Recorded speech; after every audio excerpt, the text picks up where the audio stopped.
जय हिंद दोस्तों, स्वागत है आप सभी का आपके अपने यूट्यूब चैनल जय गुरु 24 पे। आज के इस वीडियो में हम लोग क्लास 11 का पॉलिटिकल साइंस का प्रैक्टिस सेट 3 करने वाले हैं। इसके पहले भी प्रैक्टिस सेट 1 और प्रैक्टिस सेट 2 चैनल पे अपलोड है, तो उसको जरूर देखिएगा। तो चलिए शुरू करते हैं। सबसे पहला सवाल आपके स्क्रीन पर आ चुका है।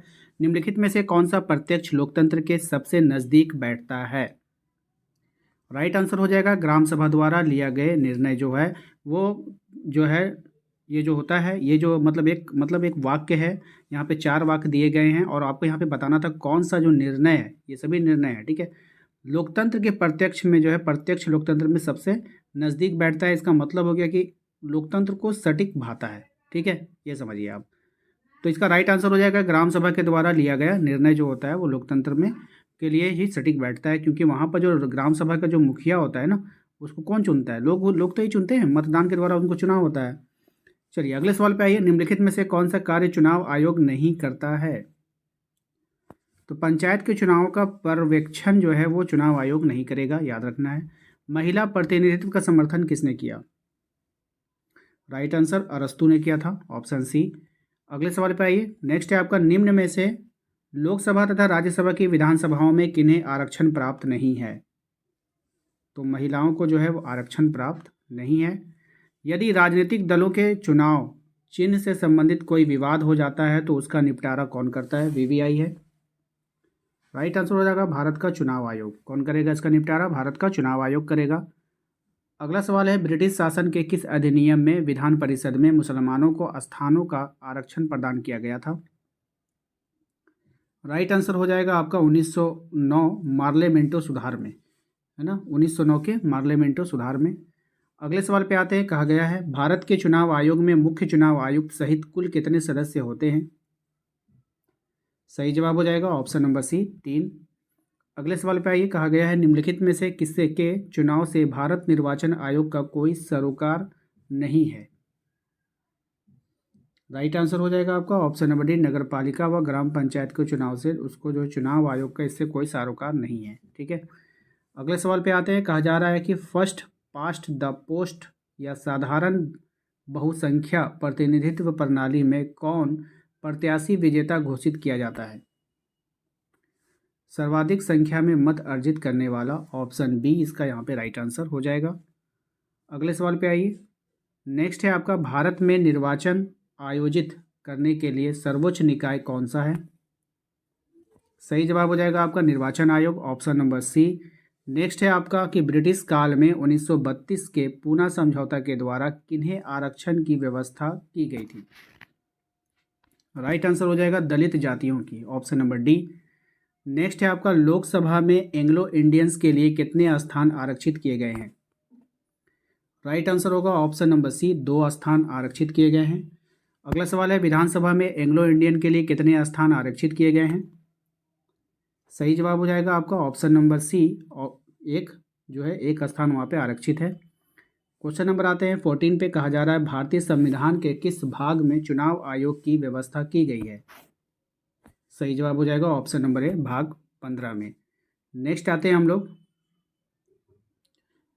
हैं अगला सवाल जो है हमारा कि क्वेश्चन नंबर 15 में, भारत में किनके चुनाव में आनुपातिक प्रतिनिधित्व चुनाव प्रणाली अपनाई जाती है? सही जवाब हो जाएगा राष्ट्रपति के चुनाव में, ऑप्शन नंबर डी। नेक्स्ट है आपका कि एक व्यक्ति राष्ट्रपति के लिए अधिकतम कितनी बार निर्वाचित हो सकता है? सही जवाब हो जाएगा आपका ऑप्शन नंबर डी, इसकी कोई भी सीमा नहीं है, वो कितनी बार भी जो है निर्वाचित हो सकता है। क्वेश्चन नंबर 17, एक व्यक्ति एक वोट का सिद्धांत किससे संबंधित है? राइट आंसर हो जाएगा राजनीतिक समानता से संबंधित है, ऑप्शन नंबर बी। नेक्स्ट है आपका, भारत के मुख्य निर्वाचन आयुक्त को हटाने की शक्ति किसे प्राप्त है? सही जवाब हो जाएगा ऑप्शन नंबर ए, संसद को प्राप्त है। अगले सवाल पे आते हैं। कहा जा रहा है कि मत देने का अधिकार किस प्रकार का अधिकार है? तो ये जो अधिकार है ये राजनीतिक अधिकार है, ऑप्शन सी इसका यहाँ पे राइट आंसर होगा। नेक्स्ट है, राज्य के चुनाव आयुक्त की नियुक्ति कौन करता है? तो राज्य के जो चुनाव आयुक्त है इसकी नियुक्ति करता है कौन, आपको बतानी है। तो सही जवाब हो जाएगा आपका राज्यपाल, option number C. Question number 21 पे आइए। कहा जा रहा है कि किस संवैधानिक संशोधन के द्वारा भारत में मताधिकार की आयु 21 वर्ष से घटाकर 18 वर्ष कर दी गई? सही जवाब हो जाएगा ऑप्शन नंबर ए 61वें संविधान संशोधन के द्वारा। नेक्स्ट है क्वेश्चन नंबर 22, भारतीय संविधान का प्रहरी या फिर संरक्षक किसे माना जाता है? सही जवाब हो जाएगा सर्वोच्च न्यायालय, ऑप्शन नंबर बी। नेक्स्ट है अल्पसंख्यकों को प्रतिनिधित्व किस आधार पर दिया जाता है? राइट आंसर हो जाएगा आपका इनमें से सभी, ऑप्शन नंबर डी। क्या हो जाएगा? इनमें से सभी, यानी कि धर्म, संस्कृति और भाषा। क्वेश्चन नंबर आते हैं हम लोग 24 में, लोकसभा के सांसद बनने की न्यूनतम आयु क्या है? सही जवाब हो जाएगा आपका ऑप्शन नंबर ए 25 वर्ष। विधानसभा के सदस्य बनने की न्यूनतम आयु क्या होती है, ये बतानी है आपको। सही जवाब हो जाएगा आपका इसका भी ऑप्शन नंबर सी 25 वर्ष। राज्यसभा और विधान परिषद के सदस्य की बनने की न्यूनतम आयु क्या है, यानी कि सबसे कम उम्र जो है वो क्या होनी चाहिए? Right answer option number A 30 वर्ष। क्वेश्चन नंबर 27, राष्ट्रपति के चुनाव में भाग लेने वाले उम्मीदवार की न्यूनतम आयु क्या होनी चाहिए? सही जवाब हो जाएगा 35 वर्ष, ऑप्शन नंबर ए। यानी अगर आप राष्ट्रपति के चुनाव में भाग ले रहे हैं तो आपकी कम से कम 35 वर्ष उम्र होनी चाहिए। क्वेश्चन नंबर 28, राष्ट्रगान, राष्ट्रध्वज या फिर संविधान निराधार करने पर कोई व्यक्ति कितने वर्ष तक चुनाव नहीं लड़ सकता है? राइट आंसर 6 वर्ष। यानी कि अगर वो अपमान करेगा हमारे संविधान का, तिरंगे का, तो फिर वो 6 साल के लिए बैन हो जाएगा। क्वेश्चन नंबर आते हैं 29 में, मतों को गिना नहीं बल्कि तोला जाए, ये फॉर्मूला किस प्रतिनिधित्व प्रणाली पर लागू होता है? राइट आंसर आनुपातिक प्रतिनिधित्व पर। ठीक है, अगले सवाल पे आते हैं क्वेश्चन नंबर 30 कि अप्रत्यक्ष चुनाव प्रणाली के अंतर्गत मतदाता किसका चुनाव करते हैं?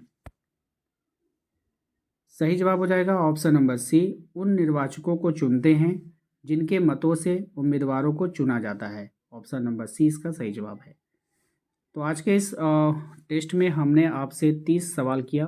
30 में से आपने कितना सही किया हमें कमेंट कर बताइए। जब जब आप टेस्ट दोगे और जब जब आपका नंबर जितना आता है हमें कमेंट कर ज़रूर बताइएगा। और टेस्ट तब तक देना है जब तक आपका 30/30 सही ना हो जाए। जिस दिन आपका 30/30 सही हो गया, समझ जाइएगा कि आपका ये जो है सेट है कंप्लीट हो गया। फिर इसको वीकली रिवीजन में लेना है। और जब तक आपका 30/30 सही नहीं होता है आपको डेली इसका प्रैक्टिस करना है। तो मिलते हैं हम लोग नेक्स्ट अगले प्रैक्टिस वाले वीडियो में। Thank you.